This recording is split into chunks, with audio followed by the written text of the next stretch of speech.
Muchísimas gracias por permanecer en sintonía. Continuamos con las informaciones. Entendiendo que los valores sexuales determinan la orientación y la vida de una persona, es necesario analizar con detalles cómo influyen en el comportamiento sexual y cómo se manifiestan en las distintas generaciones. Para ello contamos en el estudio con el consultor, comunicólogo e investigador Ramón Starling Montero y con Melissa Díaz, quien es estudiante de educación inicial. Bienvenidos a Respuestas. Muchas gracias, Elena. Este tema yo tenía muchísimo que quería trabajarlo y sobre todo que la generación, por ejemplo, de mi mamá o de mi abuela está criticando mucho a la generación actual y dice que son unos desacatados, que son unos rebeldes, que estos muchachos están... Eso no es libertad, eso es libertinaje. Eso es libertinaje. Entonces, pero cuando nos vamos un poquito, nos vamos atrás y nos vamos a los años 60, a los años 50, ellos también se desacataron, ellos también tuvieron sus movimientos importantes y hubo sexo antes del matrimonio y también tenían comportamientos donde vemos liberación sexual. Háblanos de eso y un poquito de historia para que nos podamos recordar de esas etapas. Mira, la sociedad dominicana en sentido general, y de hecho Latinoamérica y el Caribe son sociedades paradójicamente muy basadas en una visión conservadora. Es decir, son sociedades tradicionales que paradójicamente tienen un doble discurso, porque por un lado está el discurso hegemónico, es decir, ese discurso muy potente de conservar las tradiciones, de la importancia de que las mujeres lleguen vírgenes al matrimonio, que los hombres no demos la oportunidad de explorarnos, pero que tengamos claro que queremos y demos el paso cuando lo tengamos muy claro. Sin embargo, sabemos que en la práctica y en los adentros de la sociedad es muy frecuente que las personas tengan relaciones sexuales de forma prematrimonial y de hecho que eso sea parte de la vida misma, como que no hay nada de malo en que ocurra de esta manera. Exacto. Sin embargo, el discurso hegemónico sigue teniendo una presencia muy marcada con relación a este principio de que no nos demos la oportunidad de explorar muchas cosas antes de dar el paso al matrimonio. Pero es importante que lo analicemos porque, por ejemplo, los que trabajamos con adolescentes diariamente, vemos que ellos están respondiendo a una generación que, al igual que la generación de mi abuela o la generación de mi mamá, tenían sus valores, que no está mal, precisamente porque son valores sexuales de acuerdo a la época. Sí. Entonces, cuando veo, por ejemplo, adolescentes o jóvenes como Melissa, que son jóvenes que están de alguna manera desarrollándose en una sociedad hipersexualizada. Estamos hablando, sí. y no sé qué tienes tú que decir, Melissa, pero ustedes tienen sexo hasta en la sopa. Bueno, definitivamente a nuestra generación le tiraron mucho lo que es la sexualidad desde temprano, en lo que era la media, las revistas, el hecho de que nosotros teníamos mucho acceso al internet desde temprano, en donde hay información ilimitada y como era algo desconocido, no tenía tanto control como ahora tiene. Definitivamente mi generación sí tiene mucha información sexual que no definitivamente es verídica y eso se ha visto cómo ha influido dentro de su comportamiento. Y eso quizás, Starling, es lo que está llevando a que esta generación sean sex expertos, pero no tengan educación sexual. Así es. Yo quiero que tú nos hables un poquito de este fenómeno que estamos viendo de la brecha digital y sobre todo de cómo estamos viendo que ahora mismo hay un inicio sexual cada vez más precoz. Y no solamente lo estamos viendo en una clase social en específico, lo estamos viendo ya a nivel general. ¿Consideras que la información que esta generación está manejando de alguna manera está impactando en cómo están desarrollando su sexualidad? Sí, las prácticas sexuales han tenido indiscutiblemente un ascenso vertiginoso. Pero hay que aclarar algunos elementos también.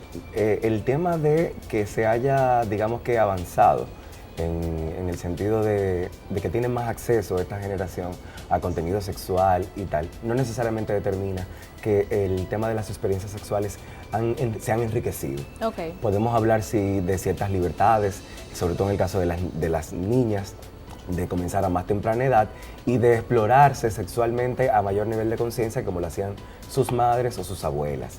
Pero recordemos, la mayoría de las abuelas antes de los 17 años ya habían tenido 1 o 2 partos y habían tenido a los 20 años probablemente 4 o 5 muchachos. ¿Y con adultos? Y con adultos, sí.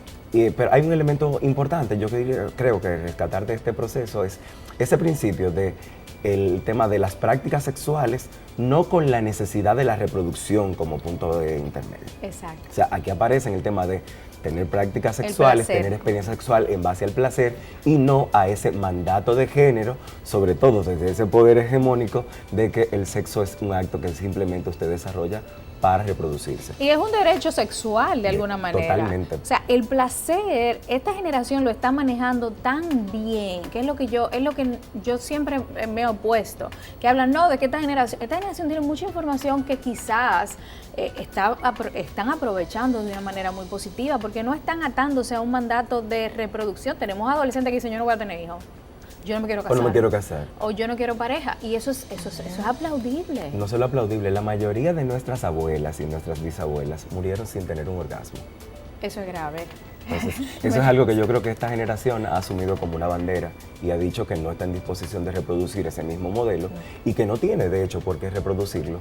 Lo que sí es que hay que apostar a que cada vez ese contenido que pueda servir como vehículo para impulsar el tema de prácticas sexuales esté más concienciado y tenga más calidad y que no le sigamos dejando la ausencia de esa formación en educación sexual, no le siga dejando un campo abierto a la pornografía para que sea un modelo distorsionador de lo que tiene que ver con las dimensiones y con las experiencias de prácticas sexuales. Melissa, ¿qué tú criticas de esta generación en cuanto a su comportamiento sexual? ¿Qué te molesta? ¿Qué tú quisieras cambiar? ¿Y qué tú de alguna manera quisieras que los padres pudieran ir modificando desde la familia? Porque tú estás viviendo una generación bastante fuerte. Cambiar tal vez el estigma social que va con las personas que son un poco más libres sexualmente. O sea, todavía existe ese estigma en mi generación, a pesar de que son más abiertos, más informados y más respetuosos a la diversidad, sigue habiendo mucho estigma sobre las personas que tienen muchos compañeros o parejas sexuales. Se le dice promiscuo, mucha gente le dice promiscuo. Exacto. Y sobre todo en el caso de las mujeres, más que los mismos hombres, porque el hombre que tiene relaciones sexuales con muchas mujeres es el tigre. O sea que es la el pana reputación. Que está puesto, la reputación tiene mucho que ver también con esa visión patriarcal. Yo cambiaría esa visión. O sea, el hecho como que se vea que ambos géneros o todos géneros están empoderados sexualmente, que no es porque yo más o tú menos. Exacto. Y tal vez algo que quisiera que otras generaciones entendieran sería la apertura a la diversidad. Definitivamente veo que mi generación es más aceptiva o abierta a esas diferencias. Exacto. Y las respeta. O sea, ¿te refieres a homosexualidad, a bisexualidad? En tanto a cómo te identificas o las diferentes experiencias sexuales que hayan tenido. O sea, es completamente, no 100%, pero es mucho más abierta y respetuosa a ese tipo de diferencias. Que tu mamá, por ejemplo, quizás que tu abuela. Que cualquier otra generación anterior, que definitivamente son mucho más tradicionales. Y qué bueno que tocas este tema, porque Starling, los que estamos trabajando con educación sexual, vemos que el tema de la homosexualidad sigue teniendo una traba muy grande con las generaciones pasadas. Sí. Esta generación lo está manejando sumamente bien.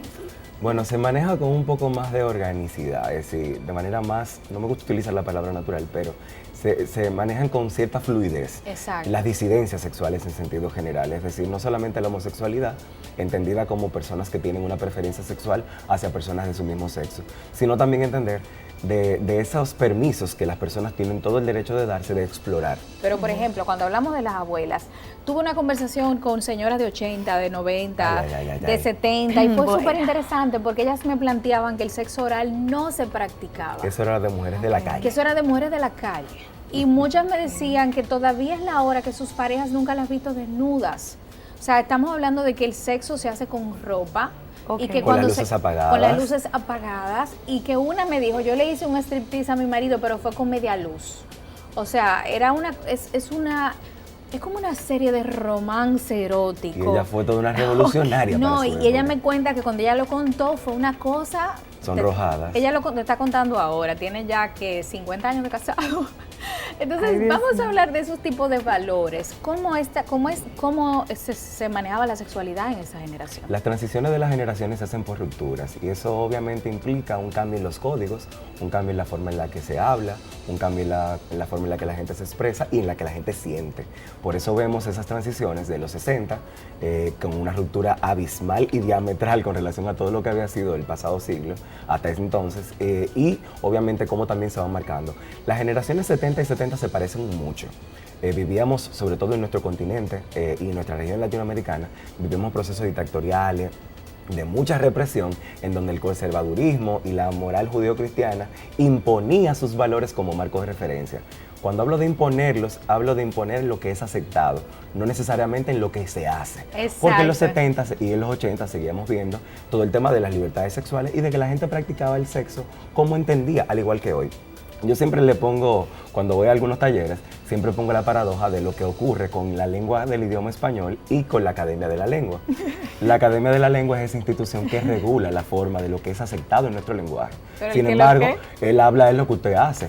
Hoy día, el qué lo que es algo que no está aceptado, pero no se sorprenda usted si en el 2030 el qué lo que forma parte del diccionario. Eso te iba a decir, exacto. Y eso es lo rico de uno seguir evolucionando. Yo entiendo que los cambios son importantes y el tiempo en televisión es corto, no tenemos más tiempo, pero antes de irnos, Melissa, por favor, dile algo a esos padres que nos están viendo para que puedan conectar un poquito con esta generación, porque lo necesitamos para que podamos tener un comportamiento sexual más responsable.